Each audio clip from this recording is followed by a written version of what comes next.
اردو افسانے کا آغاز و ارتقا بیان کریں یا اردو افسانے کی مبادیات اور روایت کو بیان کریں، یا پھر پوچھا جاتا ہے کہ اردو افسانے کا ادب سے کیا تعلق ہے اور اردو افسانے سے کیا مراد ہے۔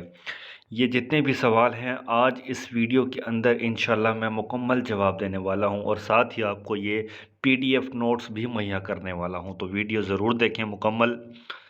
تو سوال ہے کہ اب دیکھیں کہ لغت کے اعتبار سے افسانہ جھوٹی کہانی کو کہتے ہیں، یعنی افسانے سے مراد ایسی صنف ہے جس میں زندگی کے مختلف پہلوؤں کو کہانی کی صورت میں پیش کیا جاتا ہے۔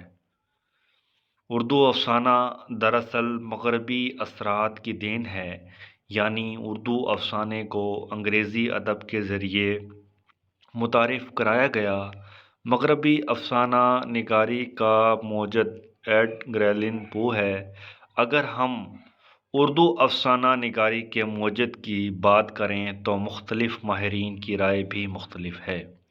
کسی کے نزدیک منشی پریم چند کو اردو افسانہ نگاری کا موجد کہا جاتا ہے، تو کسی کے نزدیک سجاد حیدر یلدرم نے اردو افسانہ نگاری کی بنیاد ڈالی، اور کئی مقامات پر اردو افسانے کی بنیاد 1870 میں سر سید احمد نے رکھی۔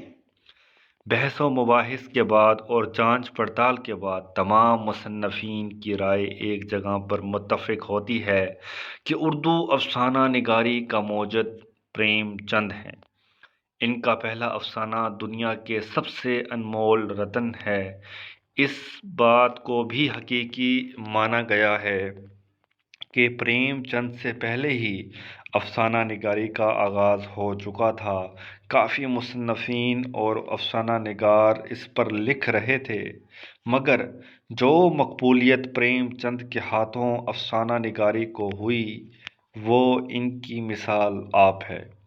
اس کے متعلق ڈاکٹر فرمان فتح پوری یوں لکھتے ہیں کہ اردو افسانہ نگاری کے موجد سجاد حیدر یلدرم نہیں بلکہ منشی پریم چند ہیں۔ ان کو اردو افسانہ نگاری کا موجد اس لیے بھی کہا جاتا ہے کہ انہوں نے مغربی رنگ کی طرح اردو ادب میں بھی انسان کی ذاتی اور اخلاقی تصویر کو نہایت عمدہ طریقے سے پیش کیا ہے، کہ معاشرے میں رہتے ہوئے ایک انسان کی تصویر انہوں نے تحریر میں اتار دی۔ تو اسٹوڈنٹس، یہاں پر یہ بات ختم نہیں ہوتی۔ اگر آپ مزید اس کے بارے میں معلومات لینا چاہتے ہیں تو میں نے ایک ویڈیو جس پر منشی پریم چند کے بارے میں ان کی حالات زندگی اور ان کے افسانہ کے جو ادوار تھے وہ سب میں نے اس ویڈیو میں بنایا ہے، تو میں اس کا لنک ڈسکرپشن میں دے دوں گا، آپ وہاں سے اس کو دیکھ کر تیار کر سکتے ہیں۔ امید ہے آپ کو ویڈیو اچھی لگی ہوگی۔ ویڈیو کو لائک ضرور کر دیں، اس سے ذرا مجھے حوصلہ ملتا ہے آپ کے لیے اور ویڈیو بنانے کے لیے۔ تو کمنٹ میں بتائیں جو مشکل ہے، میں آپ کو اس پر بھی ویڈیو بنا کر دوں گا۔